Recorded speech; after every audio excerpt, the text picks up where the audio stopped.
Mari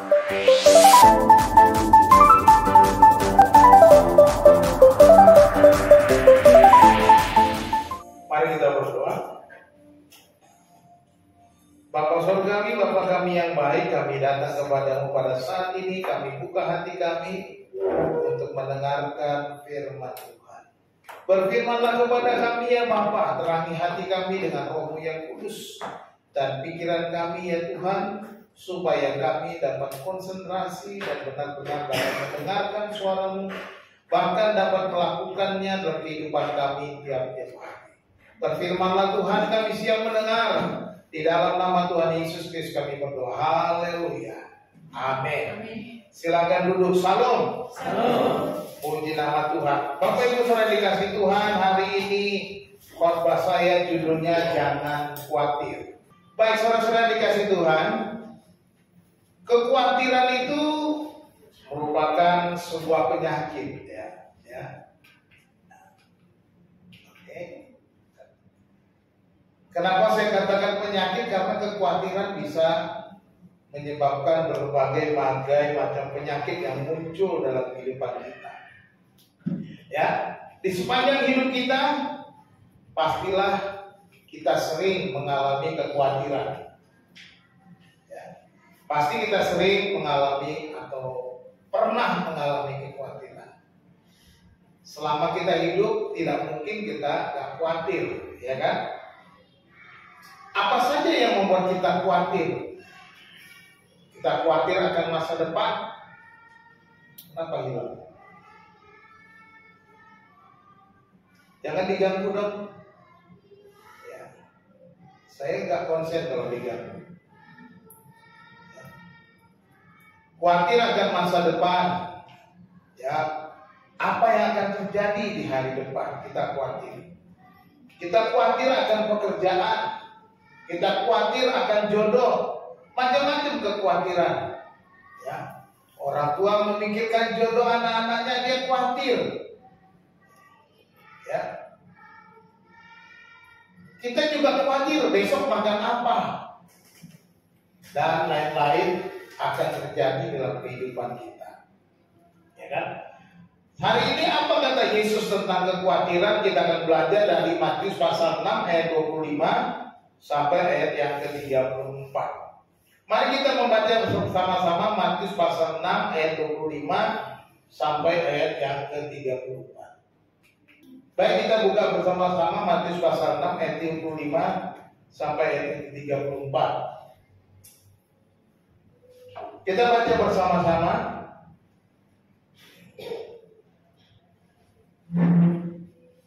Saya akan bacakan buat kita Matius pasal 6 ayat 25 sampai 34. Demikian firman Tuhan. Karena itu aku berkata kepadamu, janganlah khawatir akan hidupmu, akan apa yang hendak kamu makan atau minum. Dan janganlah khawatir pula akan tubuhmu, akan apa yang hendak kamu pakai. Bukankah hidup itu lebih penting daripada makanan, dan tubuh itu lebih penting daripada pakaian? Pandanglah burung-burung di langit yang tidak menabur dan tidak menuai, dan tidak mengumpulkan bekal dalam lumbung, namun diberi makan oleh Bapamu yang di sorga. Bukankah kamu jauh melebihi burung-burung itu?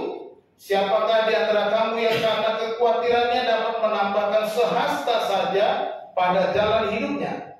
Dan mengapa kamu khawatir akan pakaian? Perhatikanlah bunga bakung di ladang yang tumbuh tanpa bekerja dan tanpa memintal. Namun aku berkata kepadamu, Salomo dalam segala kemegahannya pun tidak berpakaian seindah salah satu dari bunga itu. Jadi jika demikian Allah mendandani rumput di ladang yang hari ini ada dan besok dibuang ke dalam api, tidakkah Ia akan terlebih lagi mendandani kamu, hai orang yang kurang percaya?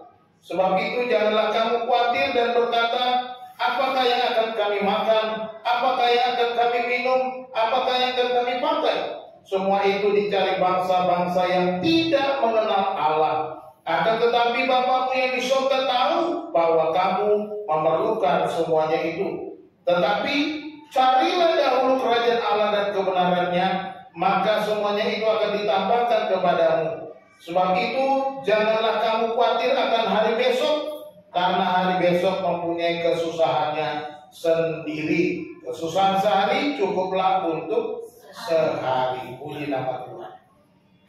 Demikian firman Tuhan. Hari ini kita akan belajar 3 cara mengatasi khawatir, ya. 3 cara mengatasi kekhawatiran. Yesus mengajarkan dan dengan tegas di sini supaya kita jangan khawatir. Langkah apa saja yang kita bisa buat? Yang pertama, langkah yang paling penting adalah berhenti khawatir. Itu yang pertama, ya. Jadi kalau supaya kita nggak khawatir, ya berhenti khawatir. Jadi kalau ada kekhawatiran muncul, ya berhenti khawatir. Ayat 25 katakan, karena itu aku berkata kepadamu, janganlah khawatir akan hidupmu. Ya, kata Tuhan Yesus. Saya nggak baca selanjutnya. Ya, kalau kita perhatikan di dalam teksnya di situ dikatakan jelas sekali Yesus yang berkata janganlah khawatir. Dalam teks Alkitab bahasa Yunani ditulis me merinate, ya, me merinate itu ditulis begitu. Itu tulisannya. Ya. Nah, ini merupakan suatu kalimat perintah yang sebenarnya kalau diterjemahkan hentikan khawatir atau berhentilah khawatir. Jadi ketika Yesus berkata me merinate itu berhentilah khawatir. Jadi ini ada satu perintah supaya kita sendiri mengambil tindakan untuk menghentikan kekhawatiran kita. Ketika kita khawatir, kita harus mengendalikan kekhawatiran kita. Pertanyaannya, Pak, bagaimana saya bisa menghentikan kekhawatiran itu? Kan itu pertanyaannya. Kekhawatiran itu begitu menguasai saya. Ada langkahnya bagaimana kita menghenti khawatir. Yang pertama itu kita mengendalikan perasaan kita. Nah, kekhawatiran biasanya datang melalui perasaan, merasakan segala macam dan lain. Ya, ini harus kita kendalikan perasaan. Nah, kalau kita tidak bisa mengendalikan perasaan kita, khawatir yang datang, maka kita tidak bisa menghentikan kekhawatiran. Jadi, apa yang kita rasakan itu kita coba mulai kendalikan. Hatimu dikendalikan, perasaanmu dikendalikan. Perasaan apa yang membuat engkau khawatir itu kendalikan. Perasaan takut, perasaan berbagai macam yang menguasai kehidupan kita kendalikan. Sesudah kita mengendalikan perasaan, kita mengendalikan pikiran kita. Nah, pikiran harus mengendalikan perasaan kita, akal kita harus mengendalikan perasaan kita. Nah, kalau pikiran kita nggak bisa mengendalikan perasaan kita, maka nggak bisa selaras, maka kita tetap dihantui rasa khawatir. Kita tetap diganggu oleh kekhawatiran itu. Jadi perasaan dan pikiran itu harus menjadi satu untuk bisa mengalahkan kekhawatiran. Ya. Bagaimana kita mengendalikan perasaan kita? Ya, ingat perintah Tuhan, berhentilah khawatir. Jadi kita kendalikan perasaan pikiran kita, ingat. Yesus bilang apa? Berhenti khawatir.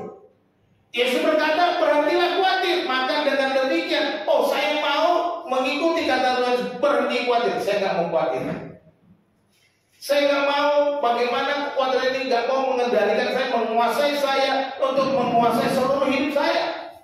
Bagaimana nanti itu terserah Tuhan.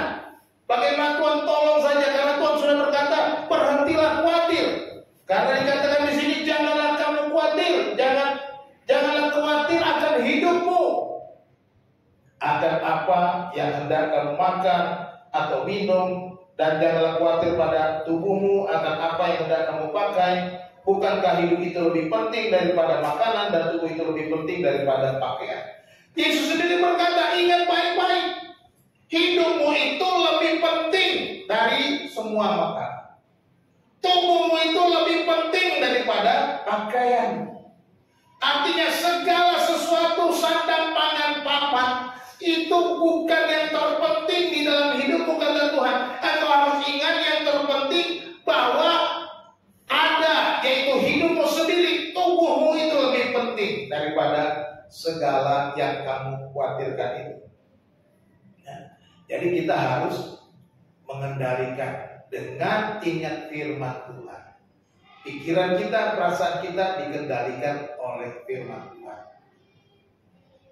Kalau hidup saya lebih penting, kenapa? Ketika khawatir datang, ya, berbagai macam penyakit datang, jadi sedih, jadi susah, jadi khawatir. Akhirnya apa? Penyakit. Akhirnya hidupmu tidak punya arti. Tubuhmu menjadi lemah. Makanya kata hidupmu lebih penting, tubuhmu lebih penting. Pikirkan bahwa kekhawatiran itu, kata Tuhan, tidak menghasilkan apa-apa. Ayat 27, dibilang apa ayat 27? Siapakah di antara kamu yang karena kekhawatirannya dapat menambahkan sehasta saja pada jalan hidupnya? Siapa? Apakah kita dengan kekhawatiran kita bahwa kita bisa menambah usia kita? Apakah dengan kekhawatiran kita bisa menambah segala usaha kita? Apakah dengan kekhawatiran kita bisa memperbaiki masa depan kita? Tidak mungkin, kata Tuhan. Jadi kekhawatiran tidak menghasilkan apa-apa. Kekhawatiran tidak membuahkan apa-apa. Jadi kekhawatiran itu tidak berguna. Kekhawatiran itu harus dibuang. Kekhawatiran itu harus diberhentikan secepatnya. Karena tidak menghasilkan apa-apa. Khawatir mau makan apa? Nggak bisa buat menambah umur kita. Ya kan? Tidak bisa mendatangkan kesehatan, malah mendatangkan penyakit. Jadi kekhawatiran itu nggak ada gunanya, kata Tuhan. Ya. Siapa yang bisa nambah sehasta saja pada jalan hidupnya? Siapa yang bisa memperpanjang umurnya karena kekhawatiran? Nggak ada. Hanya Tuhan yang bisa. Kan gitu. Ya kan? Dan ayat 32 dikatakan bahwa kekhawatiran itu adalah cara orang dunia. Ya. Ayat 32 bilang apa? Semua itu dicari bangsa-bangsa yang tidak mengenal Allah. Bangsa-bangsa yang tidak kenal, orang-orang yang tidak kenal Tuhan, orang-orang yang tidak percaya Tuhan, mereka cari semuanya itu karena kekhawatirannya, karena ingin menumpuk kekayaan dan sebagainya. Mereka berusaha karena takut, besok saya makan apa? Besok bagaimana hidup saya? Besok anak saya bagaimana? Besok bagaimana? Selalu ada pikiran-pikiran seperti itu. Dan itu, kata Tuhan, itu orang-orang tidak kenal Allah juga lakukan itu. Ya kan? Artinya orang-orang yang gak kenal Tuhan melakukan itu. Masa kita bisa sama dengan cara mereka? Gak boleh, kata Tuhan. Apa yang kita harus ingat? Ayat berikutnya, ayat 32 itu.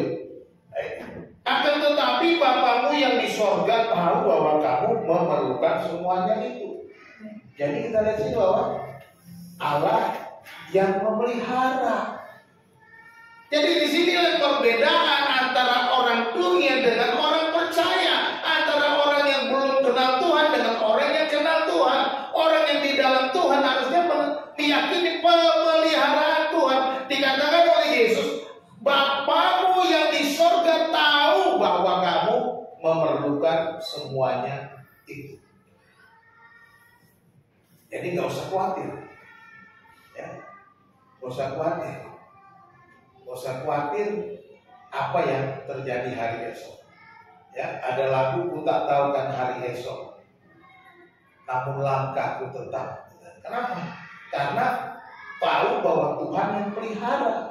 Kita bisa terus berjalan bersama Tuhan.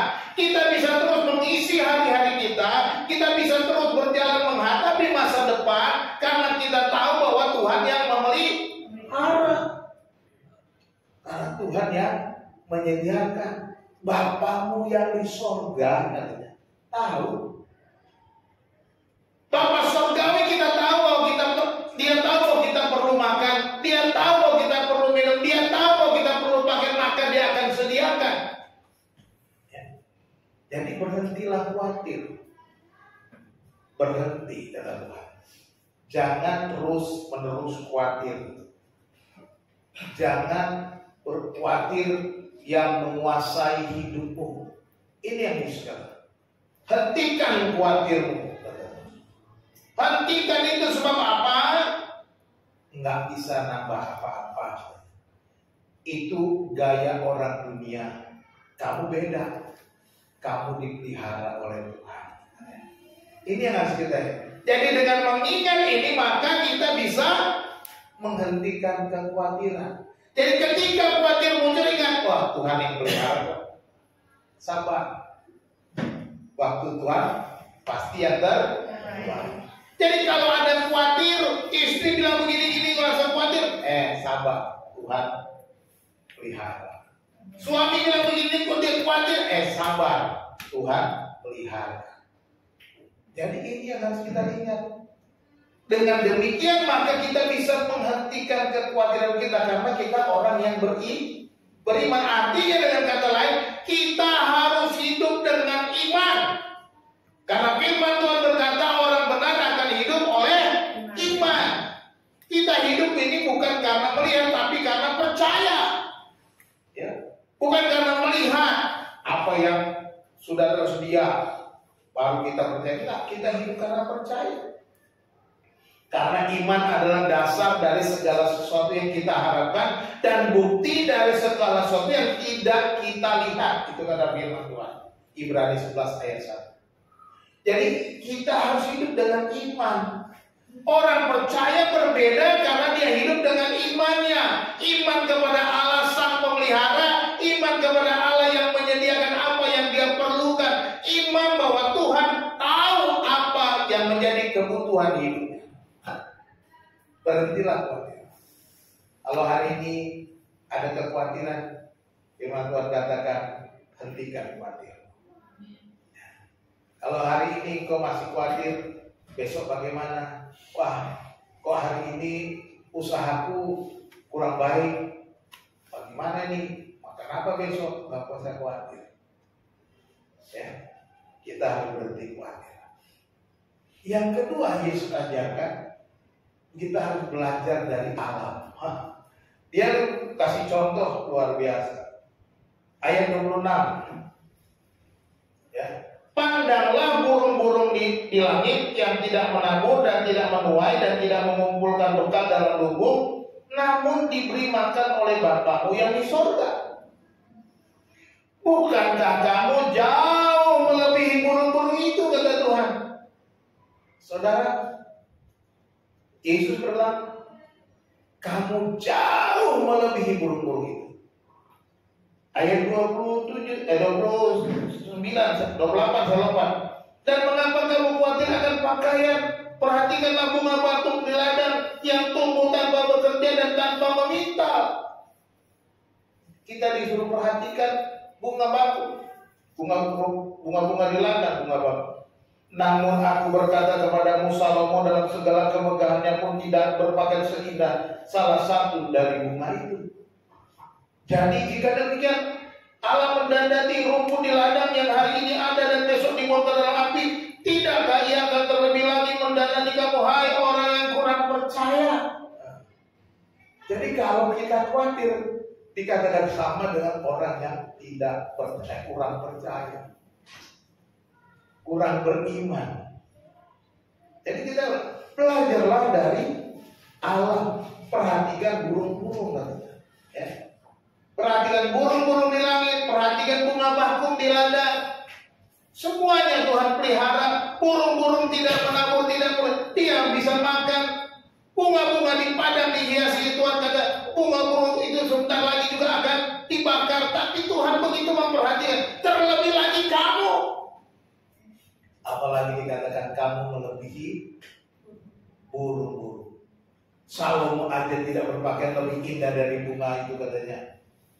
Tapi dibilang, apalagi kamu, hai orang yang kurang. Jadi artinya, kalau kita masih meragukan pembelian, kalau kita meragukan Tuhan itu menyediakan, sama dengan kita kurang percaya. Jadi belajar, ketika kita lihat keluar, kita bangun, wah burung-burung berkicau. Tak tahu di rumah saudara masih dengar suara burung berkicau enggak? Kalau di rumah saya masih sering dengar karena banyak pohon-pohon di sekeliling. Cuit-cuitnya masih ada. Ya, kadang-kadang saya pernah lihat burung yang bagus juga nemplok-nemplok di pohon yang warna-warni. Mungkin lepas dari sangkar burung orang. Ya, ya. Kalau kita melihat itu luar biasa. Kalau kita juga belajar dari Mazmur pasal 8, kita kemarin di hari Jumat saya buat renungan Mazmur pasal 8. Kita baca Mazmur 8. Ayat 1 bilang begini, ayat 2. Ya Tuhan, Tuhan kami, betapa mulianya nama-Mu di seluruh bumi. Keagungan-Mu yang mengatasi langit dinyanyikan. Dari mulut bayi-bayi dan anak-anak yang menyusu telah Kau letakkan dasar kekuatan karena lawan-Mu untuk membungkam musuh dan pendendam. Jika aku melihat, kata, langit-Mu, ayat 4, buatan jari-Mu, bulan dan bintang-bintang yang Kau tempatkan. Luar biasa. Bila kulihat bintang gemerlapan dan bunyi guru riuh dengar, oh Tuhanku, tak putus aku heran melihat ciptaan-Mu yang besar. Luar biasa. Allah yang menciptakan semua alam semesta. Ya. Saya ulangi sekali lagi apa yang saya sampaikan hari Jumat kemarin. Alam semesta yang maha luas ini luar biasa besarnya. Tak terbayangkan. Waktu saya belajar, waktu SMA dulu dalam mata pelajaran ilmu pengetahuan bumi antariksa. Bumi kita ini adalah bagian dari 9 planet yang mengelilingi namanya matahari. Ada matahari yang kita lihat tiap hari terbit seperti itu. Sebenarnya bumi mengelilingi matahari. Ada 9. Dan bumi ini bukan yang paling besar. Masih ada planet yang besar, lebih besar daripada bumi. Dan bumi itu kecil sekali. Dan bintang matahari ini dengan 9 planetnya itu ada di dalam namanya galaksi Bima Sakti. Galaksi Bima Sakti ini terdapat jutaan bintang seperti matahari yang punya planetnya masing-masing. Bisa bayangkan? Bukan 1-2 bintang. Kita lihat aja bintang yang di langit sana. Bisa hitung nggak? Tuhan kepada Allah, kau hitung bintang. Bisa kau hitung? Kalau kau bisa hitung, betul. Artinya bintang tuh begitu banyak. Ini baru bintang yang ada di galaksi Bima Sakti yang kita lihat, yang kelihatan. Artinya kalau dibandingkan dengan semuanya itu, dengan seluruh galaksi Bima Sakti, bumi itu cuma setitik debu. Setitik debu. Lalu kita seperti apa dari miliaran manusia yang ada di bumi ini? Luar biasa. Dan saya mau kasih tahu, galaksi di alam semesta ini bukan cuma ada Bima Sakti. Ada galaksi-galaksi lain. Banyak galaksi. Salah satunya galaksi ada sebutannya Andromeda. Ada galaksi-galaksi lain.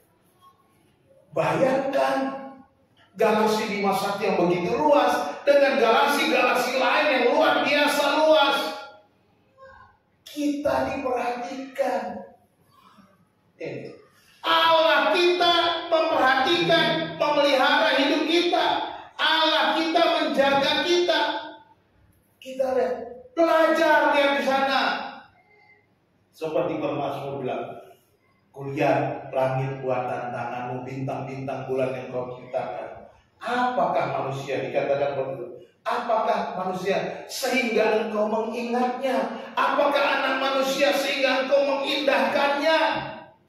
Pemazmur bilang begitu. Dan sini kita diingatkan kembali oleh Yesus. Kita dikatakan harus melihat burung-burung, melihat rumput-rumput bunga-bunga di padang. Tuhan pelihara kok. Apalagi kamu. Saya katakan dari alam semesta yang maha luas ini, Tuhan memperhatikan saudara dan saya. Haleluya. Tuhan memperhatikan manusia yang diciptakannya segambar dengan rupanya sendiri. Artinya betapa istimewanya manusia itu, terlebih lagi manusia-manusia yang sudah ditebus oleh darah Yesus, yaitu saudara dan saya, gerejanya. Lebih berharga, bernilai di mata Tuhan. Dia sudah menebus kita. Dia tidak mungkin membiarkan kita. Dia menebus, tidak mungkin dia menyelesaikannya dengan tuntas. Jadi kita gak perlu takut, tak perlu khawatir. Belajar lihat ketika saudara bangun tidur, lihat Allah. Bagaimana supaya kita belajar, supaya kita tahu kita harus punya nilai diri yang tepat. Karena kalau kita tidak punya nilai diri yang tepat, maka kita nggak bisa menerima kenyataan itu. Ya kita nggak tahu, burung aku manusia, tak punya nilai diri. Yang nilai diri yang bagaimana? Yang pertama kita ingin bahwa kita adalah ciptaan Allah. Kita adalah ciptaan Allah yang mulia. Ini yang harus kita, saya ini ciptaan Allah. Ingat baik-baik. Kalau kita menyadari saya ciptaan, pasti Tuhan yang pelihara. Amin. Apalagi Allah memilih kita menjadi umatnya. Kita bukan sekedar ciptaan, tapi kita dipilih menjadi umatnya. Kita dipilih menjadi umat Allah. Umat pilihan, bukan umat sembarangan. Sudah dipilih secara khusus. Bukan hanya itu, yang paling penting, Allah mengangkat kita menjadi anaknya. Haleluya. Bukan sekedar umat, tetapi kita dijadikan anak. Luar biasa. Lebih dekat. Makanya kita bisa panggil dia Bapa. Makanya Yesus katakan, Bapamu yang di surga tahu anak-anakku. Bapamu yang di surga tahu bahwa kamu memerlukan semuanya itu. Kita anak. Kalau kita menyadari nilai diri kita sebagai seorang anak Allah, sebagai anak Bapa, seorang pangeran, maka kita tetap tenang.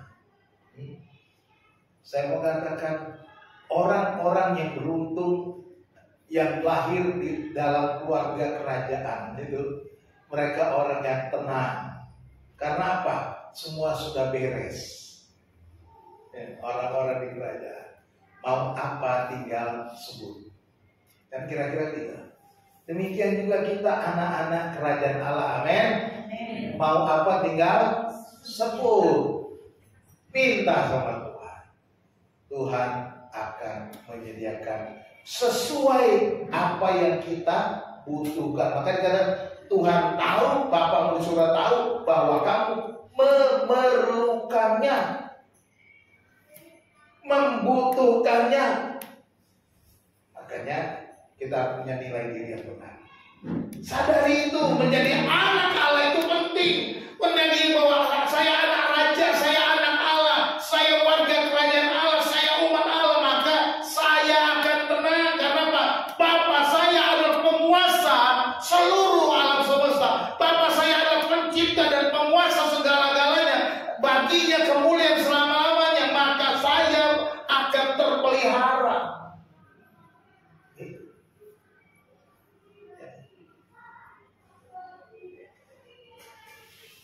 Jadi kalau Allah memelihara ciptaan lainnya, terlebih lagi kita anak-anaknya, ya. Anak-anak, dia pelihara kita pasti, karena kita adalah anaknya. Saya mau tanya di sini kepada para orang tua, siapa yang tidak mau memelihara atau merawat anaknya? Ya, ada? Ada yang anaknya merengek minta makan, sudah cari makan sana, ada yang begitu? Hah? Makan lapar si putra, Bu, lapar Bu, makan Bu. Ibunya langsung sibuk menyiapkan makanan. Ya. Kita lihat ke situ. Kita aja manusia tahu apalagi Bapa di sorga lebih tahu. Amin. Iya. Kalau kita lihat di sini, seperti Israel dijaga sebagai biji mata Allah. Kita baca Ulangan 32 ayat 10 yang sudah dapat, silakan baca. Ulangan 32 ayat yang ke-10. Israel dikatakan dijaga sebagai biji mata. Ini umat Allah. Coba silakan baca Ulangan 32 ayat 10 yang sudah ketemu, silakan langsung baca. Monggo. Ulangan 32 ayat 10. Didapatinya dia di suatu negeri di padang gurun di tengah-tengah ketandusan dan auman padang belantara. Dikelilinginya dia dan diawasinya, dijaganya sebagai biji matanya. Ya. Dijaganya sebagai biji matanya. Israel itu betul-betul dijaga Tuhan sebagai biji mata Tuhan, umat Tuhan. Apalagi kita, umat-umat tebusan darah Yesus. Artinya apa? Tuhan sudah berkorban dengan lebih untuk kita. Masa dia setengah-setengah? Dia pasti sama saja seperti menjaga Israel. Dia menjaga kita seperti biji matanya. Jadi kita harus ingat ini, belajar. Ketika kita mulai bangun, kalau kita mulai khawatir lihat, burung aja dikasih makan kok. Besok pagi makan. Kita lihat, kita belum punya baju Natal. Bunga-bunga aja dihias sama Tuhan. Baju Natal mah kecil buat Tuhan. Amin. Tapi baju Natal bukan hal yang utama, ya. Baju Natal yang baju lama juga nggak apa-apa. Bukan syarat merayakan Natal, tetapi bagaimana hati kita. Hati kita yang baru terus menerus. Amin. Bukan baju barunya. Ya, kalau Tuhan mau berkati kita dengan baju baru pasti Dia sediakan. Tapi yang paling penting hati baru diubahkan, punya nilai diri yang penting sebagai anak-anak Allah. Itu yang kedua. Yang ketiga dikatakan Tuhan, carilah kerajaan Allah. Ya, ini. Jadi kalau mau supaya kita mengatasi kekhawatiran, kita dikatakan Tuhan, carilah kerajaan Allah. Ayat yang ke-33 intinya ya. Tetapi carilah dahulu kerajaan Allah dan kebenarannya, maka semuanya itu akan ditambahkan kepada. Tuhan Yesus berbicara, jangan khawatir dulu semua diceritakan. Yang penting apa? Tetapi carilah dahulu kerajaan Allah. Jadi yang harus kita lakukan adalah mencari kerajaan Allah. Itu yang ketiga. Mencari kerajaan Allah apa sih? Doa, yes, boleh. Ibadah, betul. Baca Alkitab, ya apalagi. Tapi cukupkah itu mencari kerajaan Allah?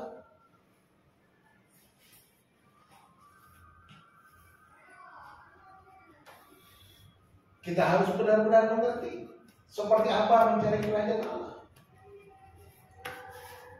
Berdoa, beribadah, baca Alkitab itu adalah cara hidup warga kerajaan Allah. Ya, itu adalah cara hidup warga kerajaan Allah. Tapi Yesus kata, cari dahulu kerajaan Allah dan kebenarannya. Ya. Mencari apa? Mencari Yesus. Sebab Yesus adalah kerajaan kebenaran.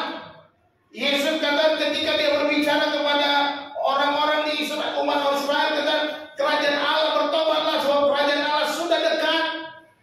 Sebab dia berbicara apa? Berbicara tentang dirinya, dia sudah datang di tengah-tengah umat Israel. Artinya kita harus memiliki Kristus itu di dalam hidup kita. Yesus harus berkerajaan di dalam hidup kita. Yesus harus menjadi penguasa hidup kita.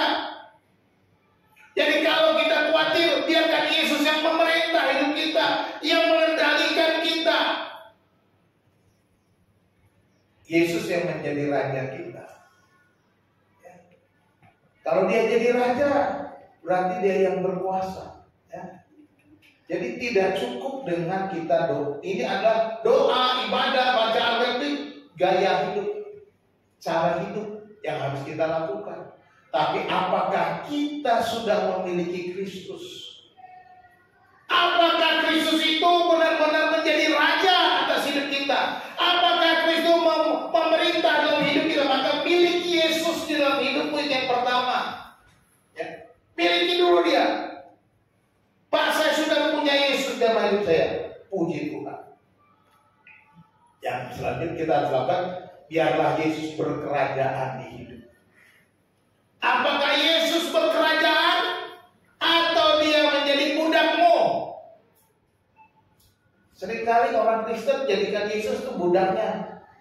Pak, nggak mungkin, bagaimana? Ya, coba aja perhatikan. Yesus disuruh-suruh. Ntar kalau nggak dikabulkan doanya, ngambek. Nah itu dia. Yesus tidak berkerajaan. Ya, kalau dia menjadikan Yesus menjadi raja, dia boleh berdoa minta kepada sang raja. Tapi biarkan raja yang memutuskan kapan dia mau kasih. Gitu. Bukan yang ngambek. Amal saya pada gereja lagi, kenapa? Saya sudah berdoa minta ini aja, Tuhan tak pernah kasih. Rezeki saya terus ya, kamu makin jauh dari itu makin serat. Jadi jangan salahkan Tuhan. Karena kau jadikan Tuhan budakmu, kau pikir Tuhan itu jin botol. Jin botol bisa disuruh-suruh. Tuhan itu bukan jin botol. Oh, berikan saya harta yang banyak, begitu. Cibling, jadi bukan begitu. Ini yang sering terjadi, orang Kristen juga begitu. Jadikan Tuhan itu seperti jin dalam botol, digosok-gosok. Keluar jinnya minta dikabulkan. Nggak bisa begitu, Bu. Nggak bisa begitu, Pak. Yang benar adalah Yesus yang menjadi raja. Yesus yang atur. Aku yang atur kapan aku mau berbuat. Aku yang atur apa yang kau kuberikan. Aku yang atur apa yang aku mau melakukan. Bukan kau yang atur aku. Jadikan Yesus raja. Kalau sudah punya Yesus, jadikan dia raja. Ya. Jadikan dia rajamu.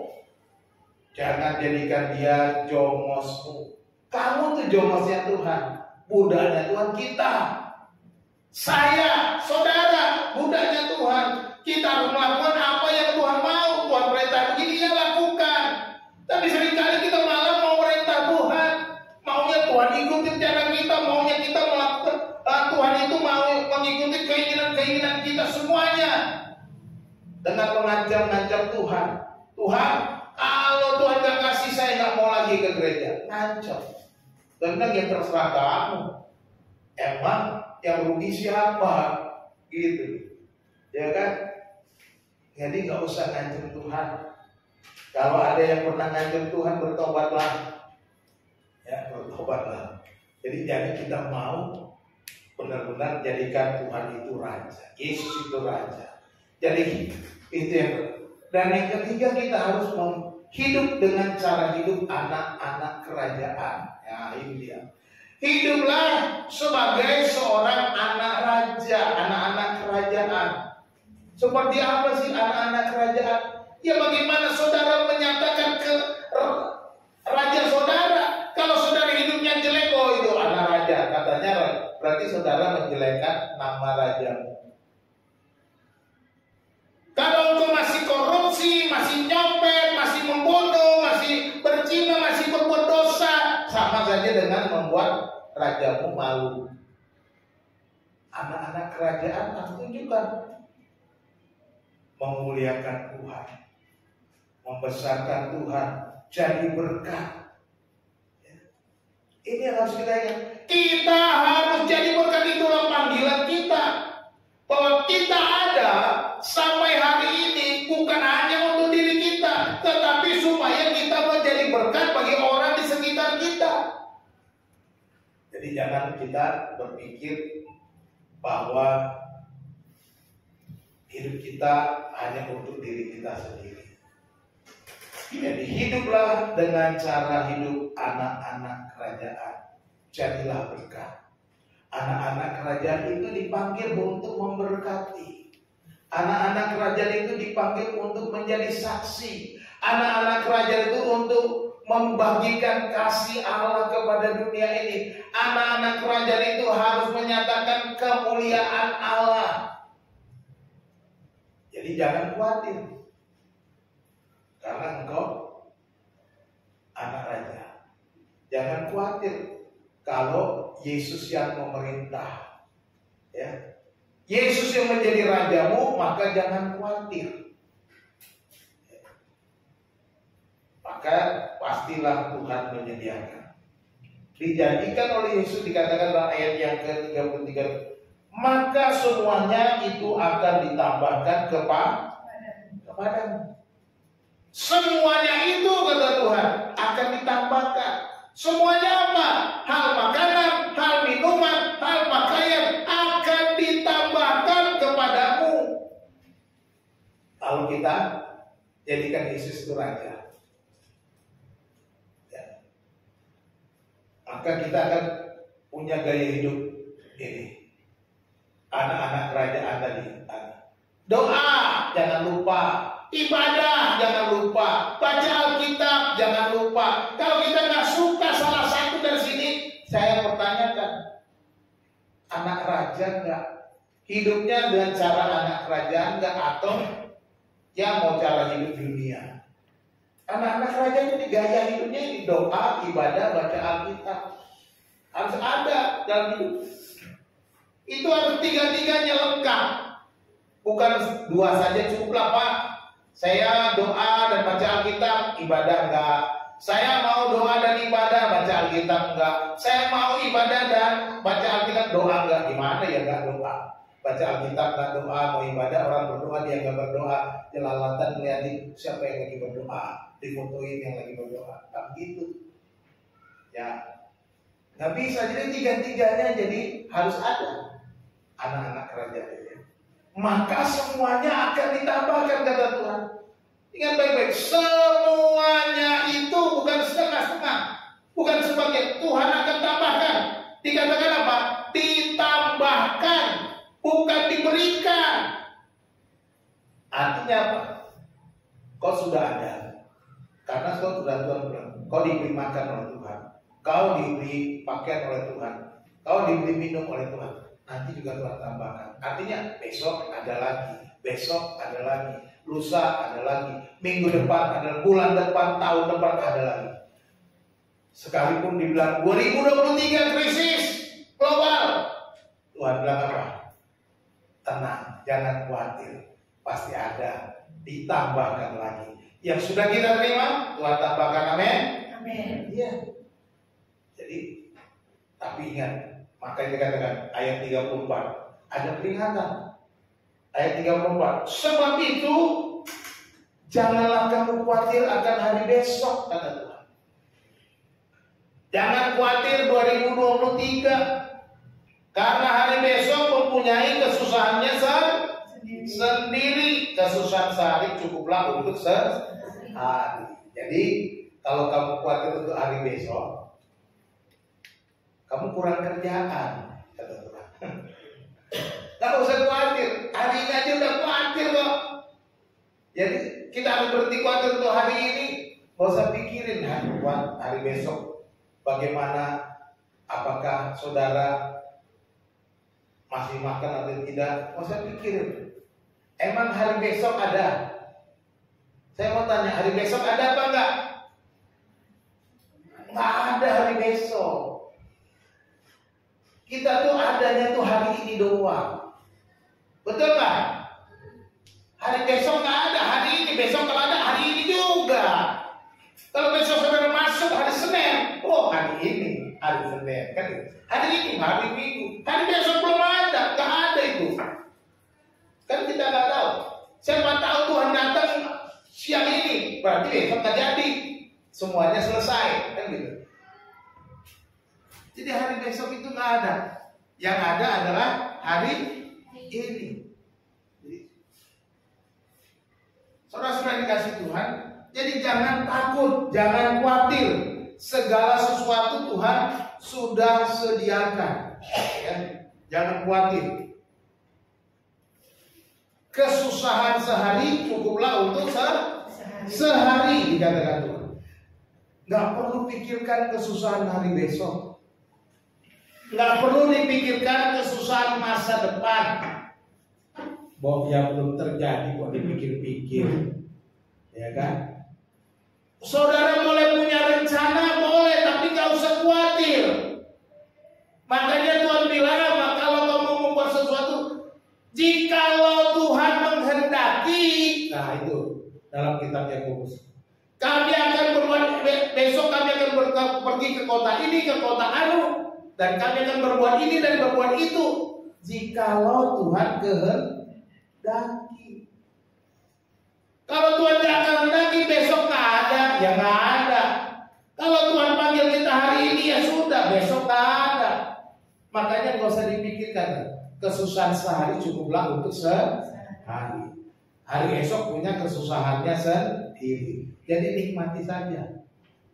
Besok kalau kita hidup ada kesusahannya lagi, kata Tuhan. Besok ada kesusahan. Ini peringatan. Kalau gitu, kalau besok ada kesusahan juga, jangan khawatir. Biarlah Kristus menjadi raja. Biarlah Yesus yang berkuasa. Biarlah Yesus yang bertahta di hatimu. Biarlah Yesus berkerajaan. Jangan kau jadikan budakmu. Kau harus tunduk kepada Dia. Hidup dalam kedaulatannya, hidup dalam kuasanya, hidup dalam penguasaan dan pengendalian dari Yesus sendiri. Jadi ingat, hari besok punya kesusahannya sendiri. Biarkan Yesus yang mengendalikan hari esok. Amin. Kesimpulannya, 3 cara mengatasi rasa khawatir. Yang pertama, berhenti khawatir. Jadi ini langkah pertama. Yesus bilang, hentikanlah khawatirmu, berhentilah khawatir. Jadi kuasai hati dengan hidup oleh iman bahwa Tuhan adalah pemelihara. Hiduplah dengan iman. Melangkah dengan iman setiap hari bahwa Tuhan memelihara. Yang kedua, kita harus belajar dari mana supaya khawatirnya. Lihat lingkunganmu, alam sekitarmu. Belajarlah dari burung-burung, dari bunga-bunga yang dipelihara Tuhan. Jadilah anak-anak Allah yang terus hidup sebagai anak-anak kerajaan. Ya. Ini jati diri penting, anak-anak kerajaan, anak Allah. Kalau jati diri kita benar, maka kita tenang. Hatiku tenang, berada dekatmu. Kaulah jawaban hidupku. Tenang gak? Tuhan jawaban. Iya. Kita tahu bahwa kita anak Tuhan, maka kita tenang. Burung dipelihara, bunga bakung dipelihara, apalagi kamu. Dan yang ketiga kata Tuhan, carilah kerajaan Allah. Biarkan Yesus yang memerintah dan menguasai hidupmu setiap hari, sebab kesusahan pasti selalu datang. Ya, kau gak bisa mengatasi kesusahan, biar Yesus yang mengatasinya. Mengatasi kesusahan itu berat, biar aku saja, kata Yesus. Ya, biar aku saja. Jadi biarkan Yesus yang memerintah. Jangan engkau sok-sokan. Tuhan aku bisa, Tuhan aku mampu. Biar Tuhan tidur aja. Aku yang mengendalikan perahu. Begitu badai datang, kita kelimpungan. Tuhan, kan kamu tenggelam, kok gak peduli kamu tidur terus. Aduh, itu yang terjadi seperti para murid. Ini yang juga terjadi pada kita. Jadi jangan kita sok-sokan. Serahkan kendali kepada Tuhan. Serahkan Yesus yang menguasai hidup kita. Biar Dia yang mengatur masa depanmu, Dia yang mengatur hidupmu, Dia yang mengatur rumah tanggamu, Dia yang mengatur cita-citamu. Jikalau Tuhan kehendaki, maka Aku akan berbuat ini dan itu. Itu yang harus kita buat. Rencanakan hidupmu dengan baik. Bukan berarti saya katakan tidak perlu merencanakan, tapi jikalau Tuhan menghendaki. Tuhan Yesus memberkati kita berdoa. Mari kita berdoa. Bapa Surgawi, terima kasih, kami bersyukur untuk firman Tuhan yang sudah kami dengar. Kami bersyukur untuk kebenaran Tuhan, kebaikan Tuhan. Kami bersyukur sebab Tuhan memelihara kami. Kami bersyukur sebab Engkau Tuhan yang menjadi kuasa atas hidup kami. Dan Engkau yang memelihara kami, menjaga kami seperti biji mata Tuhan. Tuhan, tolong kami untuk bisa mengendalikan hati kami, perasaan kami, pikiran kami, supaya kami melangkah dengan iman kami bahwa Engkau akan menyediakan apa yang kami perlukan. Terima kasih Tuhan untuk kebenaran firman yang sudah kami dengar. Biarlah Roh Kudus Engkau terus berbicara kepada kami, supaya kami mengingat dan melangkah melakukan apa yang sudah kami dengar. Terpujilah Engkau Tuhan, di dalam nama Yesus Kristus Tuhan kami sudah berdoa dan bersyukur kepada-Mu Bapa. Haleluya. Amin.